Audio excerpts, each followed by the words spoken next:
Hello, ഇന്നും ഞാൻ ഇങ്ങനെ റാഷിദയുടെ വീഡിയോസുമായിട്ട് തന്നെ വരുന്നത്. പക്ഷെ ഇത് ലാസ്റ്റ് വീഡിയോ ആണ് കേട്ടോ. ഇവിടം വിട്ട് ഞാൻ പോവുകയാണ്. കാരണം എനിക്ക് റാഷിദയെ 6 മാസം കഴിഞ്ഞപ്പോൾ തന്നെ മടുത്തിരിക്കണ്. ഇപ്പോൾ ഒരു വർഷമായി ഞാനിവിടെ വന്നിട്ട്. അപ്പോൾ പക്ഷേ ഇവിടുത്തെ ചെടികളൊക്കെ കളർ ഇങ്ങനെ മാറ്റിക്കൊണ്ട് എന്നെ ബോറടിപ്പിക്കാണ്ടിരിക്കുന്നുണ്ട് കേട്ടോ. അതാ ഇപ്പോൾ കളറും വേറെയാണ്. അങ്ങനെ പല ചെടികളൊക്കെ കളറ് മാറ്റും. പിന്നെ പച്ച പുല്ലിന് പിന്നെ മാറ്റം വരില്ലല്ലോ. അപ്പോൾ ഞാനൊരു ഇപ്പോൾ ചിന്തിക്കുകയാണെങ്കിൽ, കാരണം ഞാൻ വന്ന മുതൽ ചിന്തിക്കുകയാണെങ്കിൽ ഒരുപാട് പറ്റിക്കൽസ് ഇവിടെ ഉണ്ട്. നമ്മൾ നല്ല സ്ട്രോങ് ആയിട്ട് നിൽക്കുമ്പോൾ മാത്രമേ പെൺകുട്ടികൾ പറ്റിക്കണ്. ഒരു ദിവസം ഞാനിങ്ങനെ പാല് വാങ്ങാൻ വേണ്ടിയിട്ട് ഇങ്ങനെ സൈക്കിളിൽ ഇങ്ങനെ പോകുമ്പോൾ ഒരു പെൺകുട്ടി വന്ന് നിർത്തിയിട്ട് പറഞ്ഞു, ചേച്ചി എനിക്ക് റൂമില്ല, ഒരു റൂമൊന്ന് കണ്ടെത്താം. എന്നാ വാ നടക്കുമെന്ന് പറഞ്ഞു. അങ്ങനെ നടന്നിട്ട് എവിടെയും കിട്ടിയില്ല. അപ്പോൾ ഞാൻ വേറൊരു വില്ലയുടെ അടുത്ത് ഒരു ഓണറെ പോയി കണ്ടപ്പോൾ അയാൾ പറഞ്ഞു, ഓക്കെ റൂമൊക്കെ ഒഴിവുണ്ട്, കാണാൻ പോയിട്ടുണ്ട്. അപ്പോൾ 900 ദിർഹം ഒരു റൂമിന്. അപ്പോൾ അവൾ സമ്മതിച്ചു, കുട്ടി സമ്മതിച്ചു. പൈസ അഡ്വാൻസ് ഇപ്പോൾ കൊടുക്കണമെന്ന് പറഞ്ഞപ്പോൾ അവളെ കയ്യിലില്ല.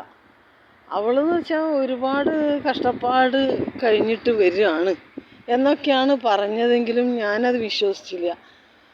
അങ്ങനെ റൂം കൊടുക്കണമെങ്കിൽ പൈസ വേണം, പൈസ കയ്യിലില്ല. ഓണർ കൊടുക്കില്ല, പൈസ ഇല്ലാണ്ട് കൊടുക്കില്ല. അപ്പം ഞാൻ പറഞ്ഞ്, ഞാൻ ഇപ്പോൾ കുറച്ച് തരാം, എൻ്റെ അടുത്തൊരു 500 ദിർഹമുണ്ട്. അവൾ ശമ്പളം കിട്ടിയാൽ 24-ാം തീയതി ശമ്പളം കിട്ടിയാൽ തരാമെന്ന് പറഞ്ഞപ്പോൾ ഞാനും സമ്മതിച്ച്. അങ്ങനെ ഓണറും സമ്മതിച്ച്. ഓണറെ കാറിൽ തന്നെ അവളെ സാധനങ്ങൾ നോക്കുമ്പോൾ അവളൊരു കൂട്ടുകാരിയുടെ കൂടെ ജീവിച്ചിരുന്നത്. അവർ റോട്ടിലേക്ക് പുറത്തേക്ക് സാധനം വെച്ചിട്ടാണ് ഇവള് വീട് തിരയുന്നത്. സമയം രാത്രി 7 മണി. ഒരു പെൺകുട്ടി, അതും സുന്ദരിയായ കുട്ടി. ഞാനതിൽ വീണ്, അവൾ ഒരിക്കലും ചതിക്കില്ലല്ലോ എന്ന് ഞാൻ വിചാരിച്ച്. അങ്ങനെ 500 ദിർഹമായിട്ട് അവൾ പോയി. 500 ദിർഹം ഞാൻ ഓണർക്ക് അപ്പം തന്നെ കൊടുത്ത്. നമ്മൾ അലമാരയിൽ വെച്ചാൽ അത് വർദ്ധിക്കില്ലല്ലോ, എന്തെങ്കിലും ഒരു ഉപകാരം ആയിക്കോട്ടെ എന്ന് വിചാരിച്ച് അങ്ങനെ പൈസ കൊടുത്ത് 24-ാം തീയതി അവൾക്ക് ശമ്പളം കിട്ടുന്ന ദിവസം ഞാൻ വിളിച്ചു നോക്കുമ്പോൾ അവൾ പറഞ്ഞു ശമ്പളം കിട്ടിയിട്ടില്ല. അപ്പോൾ ആ വില്ലയുടെ ഓണർ പറയുക അവൾ ഒരു പണിക്കും പോകണില്ല എന്ന്. പിന്നെ എങ്ങനെ അവൾ പൈസ തരാനാന്ന്. അങ്ങനെ പിന്നെ 30-ാം തീയതി എന്ന് പറഞ്ഞു. അവൾ 30-ാം തീയതി തലേ ദിവസം രാത്രി ഈ ഓണർ എനിക്ക് വിളിക്കുകയാണ്. മൊബൈലിൽ ഈ ക്യാമറയിൽ കാണുകയാണ് അവൾ എല്ലാ സാധനങ്ങളും പാക്ക് ചെയ്തിട്ട് എസ്കേപ്പ് ആവുകയാണ്. ഞാൻ ചെന്നപ്പോൾ അവൾ റൂമൊക്കെ ക്ലീനാക്കി സാധനങ്ങൾ പുറത്തേക്ക് വെച്ചിരിക്കുകയാണ്. ഞാനവള എന്തൊക്കെ ചെയ്തെന്ന് എനിക്ക് തന്നെ പറയാൻ പറ്റില്ല. വീശി അടിച്ച് മുഖത്തടിച്ച്, റോട്ടിൽ നിന്നാണിത് സംഭവം. അടിച്ച് ഞാൻ അവളെ പഞ്ചറാക്കി. അവൾക്ക് നാണക്കേട്, കാരണം ആരെങ്കിലുമൊക്കെ കാണുമെന്നുള്ള അവൾക്കാണ് നാണക്കേട്. എനിക്കപ്പോൾ ഒരു നാണക്കേടില്ല, എൻ്റെ 500 ദിർഹം പോവുകയാണല്ലോ. അങ്ങനെ അടിച്ച് ഞാൻ വീശിൻ്റെ കൈ കിട്ടാവുന്ന എത്തും. അവൾ പിന്നിലേക്ക് പോയാലും കുറേയൊക്കെ കിട്ടിയിരിക്കണം അവളെ മുഖത്ത്. അപ്പം ഇത് കിട്ടിയ പാട് ഇവൾ ഓടിയപ്പോൾ ഞാൻ കരുതി ഇത് ഉറപ്പിച്ചു സ്റ്റേഷനിലേക്ക് ആവും പോകണമെന്ന്. ഞാൻ കണക്കാക്കി സ്റ്റേഷനിലേക്കൊന്ന് കയറേണ്ടി വരും. അങ്ങനെ ഇവൾ പോയതോളം കൂട്ടുകാരിയുടെ അടുത്തേക്ക്. കൂട്ടുകാരിയും മകനും കൂടി വന്നിട്ട് എന്നോട്, അപ്പോൾ ഞാനെന്ത് ചെയ്തു, ഈ സാധനങ്ങൾ അവളെ ലഗേജും സാധനങ്ങളൊക്കെ ആയിട്ട് ഞാൻ എൻ്റെ വില്ലയിലേക്ക് പോയി. വില്ല ലോക്ക് ചെയ്ത്. ഇവള് വില്ല മുട്ടാൻ തുടങ്ങി, എൻ്റെ ഗേറ്റ് മുട്ടാൻ തുടങ്ങി. ഞാൻ പറഞ്ഞു തുറക്കില്ല, എൻ്റെ പൈസ വന്നിട്ട്. അപ്പോൾ ഇവളെ പാസ്പോർട്ടും ഇവളെ എല്ലാ സാധനവും ഇതിൽ. അങ്ങനെ ഇവൾക്ക് റെക്കമെൻഡ് ചെയ്യാൻ ഒരുപാട് ആളുകൾ, അക്ക കൊടുക്ക്, അക്ക കുറേ തമിഴ് അറിയണ ആൾക്കാർ പറഞ്ഞു കൊടുക്ക്, നാളെ രാവിലെ അവൾ പൈസ ഇട്ട് വരും. ഏയ് സമ്മതിക്കില്ലാന്ന് പറഞ്ഞു. അപ്പോൾ അവൾ പറഞ്ഞു എനിക്ക് ഫോണിലാണ് ഇതൊക്കെ, അവൾ പുറത്താണ് നിൽക്കുന്നത്, എൻ്റെ വലിയ ലോക്കാണ്.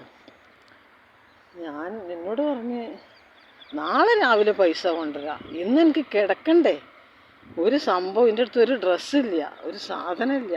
അപ്പം എനിക്ക് വീണ്ടും മനസ്സലിഞ്ഞ് സത്യമായിരിക്കും, അത് സത്യമായിരിക്കും, എന്തെങ്കിലും സാധനങ്ങളൊക്കെ ഇതിൽ നിന്ന് എടുത്തു കൊണ്ടുപോയിക്കോട്ടെ. ഇതിൽ നിന്ന് കുറേയൊക്കെ സാധനങ്ങൾ, അത് അധികം എടുത്താൽ ഞാൻ സമ്മതിക്കില്ല എന്ന് അവൾക്കറിയാം. അവൾക്ക് വേണ്ടപ്പെട്ട കുറച്ച് സാധനങ്ങളൊക്കെ എടുത്ത് രാത്രിക്ക് എന്നൊക്കെ പറഞ്ഞിട്ടൊക്കെ ഒരു 1-2 കവറിലൊക്കെ ആക്കിയിട്ട് സാധനങ്ങൾ, ബാക്കി ലഗേജ് ഒന്നും ഞാൻ കൊടുത്തില്ല. അങ്ങനെ അത് കഴിഞ്ഞ് ഇവളുണ്ടോ വരുന്നു ഈ സാധനങ്ങൾ. ഇവള് വലിയ വലിയ ഫാഷൻകാരിയാണ്. ഇവളെ കുറേ ഡ്രസ്സ്, ജീൻസ് സാധനങ്ങളൊക്കെ എനിക്ക് ഈ ലഗേജിൽ, ഈ നല്ല നല്ല ബോക്സാണ്, നല്ല നല്ല ഒരു ബാഗാണ്, 100-300 ദിർഹമൊക്കെ വേണ്ടി വരും. അപ്പം അത് കുറേ ജീൻസുകൾ, നല്ല ജീൻസ്, ടോപ്പ് ജീൻസ്, ഇങ്ങനെയുള്ള സാധനങ്ങൾ ഒക്കെ അതിൽ അത്യാവശ്യം നല്ല വിലപിടിപ്പുള്ള സാധനങ്ങളൊക്കെ ഉണ്ടായിരുന്നു. ഇവളെ കാത്ത് ഞാൻ കുറേ ബാഗ് കാത്ത്, എവിടെ വരുന്നു വല്ല മറുപടി ഉണ്ടാ. അത് പോയതിൽ കൂട്ടി. വില്ലേലത്തെ കുട്ടികളോട് ഞാൻ പറഞ്ഞപ്പോൾ അവർ പറഞ്ഞ ഞങ്ങൾക്കൊക്കെ ഒരു 500 ദിർഹം സഹായിക്കുക, വലിയ ബുദ്ധിമുട്ടിലാണ്. അവരൊക്കെ തമാശ അറിയാം. ഞാൻ കിട്ടുന്നതന്നെ ഉറപ്പിച്ചിട്ട് തന്നെയാണ് കൊടുത്തത്. ഇങ്ങനെ ഒരു മനുഷ്യൻ ചതിക്കുമോ? ഒന്നും പറയണ്ട. അങ്ങനെ ഞാനിപ്പോൾ ഈ നാട്ടിൽ നിന്ന്, അത് ഒരു 2-3 മാസം കഴിഞ്ഞിട്ടോ അത് സംഭവം. ഞാൻ എൻ്റെ മോളോട് അടക്കം പറഞ്ഞിട്ടില്ല, അവർ വേറെ സ്ഥലം വിട്ടോ നാട്ടിലേക്ക് എന്ന് പറയും. അപ്പോൾ അത് കാരണം ഞാൻ ആരോടും പറഞ്ഞിട്ടില്ല. ഇപ്പം ഞാൻ ഇവിടുന്ന് ഈ സ്ഥലത്ത് നിന്ന് പോവുകയാണ്. അവൾ ശ്രീലങ്കക്കാരിയാണ്, അവൾ പോയിട്ടുണ്ടാവും, അവൾ വിസയൊക്കെ തീരാറായി വേറെ ജോലി നോക്കണം എന്നൊക്കെ പറഞ്ഞിരുന്നു. എന്തായാലും നമ്മുടെ പൈസ പോയി. അതായത് നമുക്ക് ഉപയോഗിക്കാൻ വിധി ഉണ്ടെങ്കിലേ നമുക്കത് ഉപയോഗിക്കാൻ പറ്റുള്ളൂ. അത് മറ്റുള്ളവർക്കാണ് വിധി എന്നുണ്ടെങ്കിൽ അത് അവർക്ക് തന്നെ കറക്റ്റ് കിട്ടിയിട്ടുണ്ടാവും. അപ്പോൾ നമുക്കത് യോഗമില്ല ആ പൈസക്ക്. പക്ഷേ കുറച്ചൊക്കെ സാധനങ്ങളൊക്കെ കിട്ടി എന്ന് മാത്രം. കുറച്ചൊക്കെ ഉണ്ടാവും. 500 എത്തുമോ എന്നുള്ളത് സംശയമാണ്.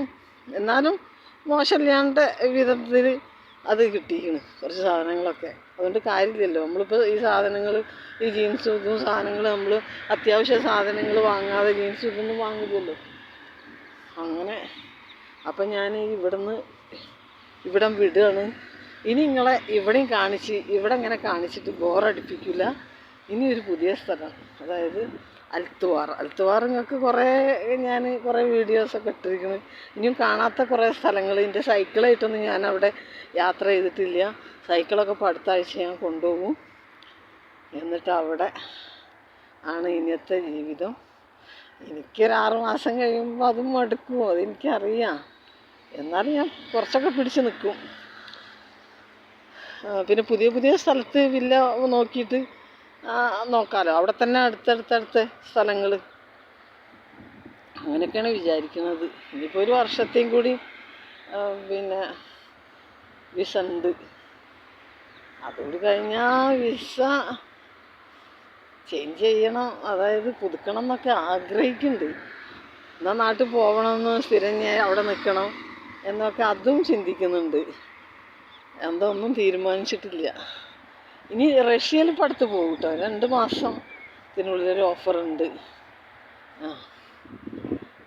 ഓഫറെന്ന് വെച്ചാൽ പൈസ നമ്മൾ കൊടുക്കണം, എന്നാലും ഒരു കുട്ടികളുണ്ട് കൂടെ പോരാൻ, കുട്ടികളുണ്ട്. അത് തീരുമാനിച്ച് വെച്ചിരിക്കണം. അപ്പം അങ്ങനെയൊക്കെ കുറേ നാടൊക്കെ കാണണം. പൈസ നമ്മൾ കയ്യിൽ വെച്ചാൽ നമുക്ക് ഇതൊക്കെ ഒന്നും സാധിക്കില്ല. നമുക്ക് അവസരം എപ്പോൾ കിട്ടുന്നോ അപ്പം നമ്മളത് മുതലാക്കുക, അത്രേ പറ്റുള്ളൂ. എപ്പോഴും നമുക്ക് അവസരങ്ങൾ കിട്ടില്ല. നമ്മൾ അവസരങ്ങളെ തേടി പോകണം. നമ്മൾ കുറേ സ്വപ്നം കണ്ടിട്ട് കാര്യമില്ല. ആ സ്വപ്നം സാക്ഷാത്കരിക്കാൻ വേണ്ടിയിട്ട് നമ്മൾ ആ കഠിന അധ്വാനം ചെയ്യണം, അല്ലേ? സ്വപ്നം കണ്ട് ആ സ്വപ്നലോകത്തെ ബാലഭാസ്കരായിട്ട് കാര്യമില്ലല്ലോ. സ്വപ്നത്തിനനുസരിച്ച് നമ്മൾ കിട്ടാൻ വേണ്ടിയിട്ട് നമ്മൾ കഠിനമായിട്ട് പ്രയത്നിക്കുകയും വേണം. അപ്പോഴേ നമുക്ക് എന്തും നേടിയെടുക്കാൻ സാധിക്കുള്ളൂ. പൈസ നമ്മൾ പോക്കറ്റിൽ വെച്ചാൽ ഒന്നും കാര്യമില്ല. ഇവിടുന്ന് പോകുമ്പോൾ നമ്മളൊന്നും കൊണ്ടുപോകണില്ല, പിന്നെ എന്തിനാ നമ്മൾ ഒന്നൊക്കെ എടുത്ത് വെച്ചിട്ട് കാര്യം? നമ്മൾ നല്ല ഭക്ഷണം കഴിക്കുക, നന്നായി ജീവിക്കുക, സന്തോഷമായിട്ട് ജീവിക്കുക, അടിപൊളിയായിട്ട് ജീവിക്കുക.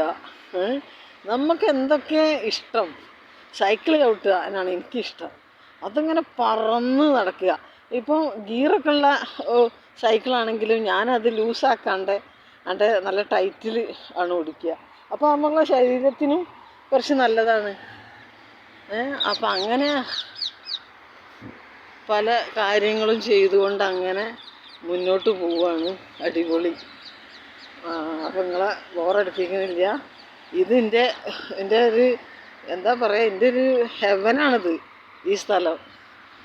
അപ്പോൾ ഇത് മിസ് ചെയ്യുമ്പോൾ എനിക്ക് വിഷമമുണ്ട്, പക്ഷേ പോകാതിരിക്കാൻ വയ്യ. അടുത്ത പ്രദേശത്ത് ഒക്കെയാണ് പോകുന്നത്. അപ്പോൾ ഓക്കെ, ബൈ.